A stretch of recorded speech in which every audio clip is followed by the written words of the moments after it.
Telephone job interviews are becoming more and more popular with employers as they are a cheap and efficient way of finding out more about a candidate's resume and career background. Conducting a telephone interview means an employer doesn't have to take too much time out of their schedule to interview you.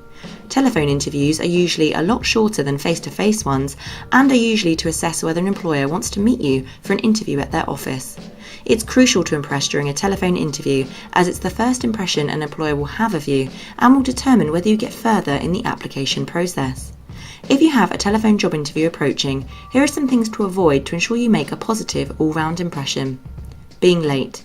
This is definitely worth avoiding because if you are late to a telephone job interview, it can make you look unprofessional, and also, as most employers don't have much time to interview candidates, you may miss out on the job opportunity. If an employer has given you a time for the interview, ensure your phone is on loud and that you are sat next to it at least 10 minutes before your interview is scheduled.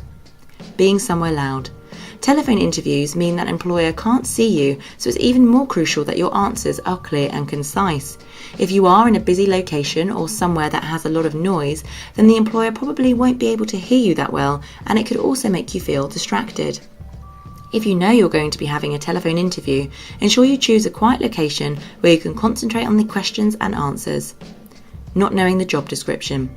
When an employer calls you to conduct a telephone interview, they'll expect you to know the job role you have applied for. If you don't prepare, then you may be left stumbling on the telephone, which can halt the conversation and make the interview awkward.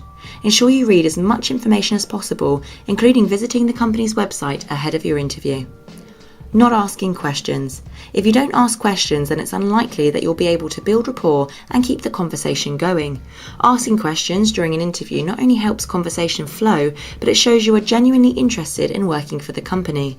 Ahead of your interview, jot down some questions that you would like to ask the employer.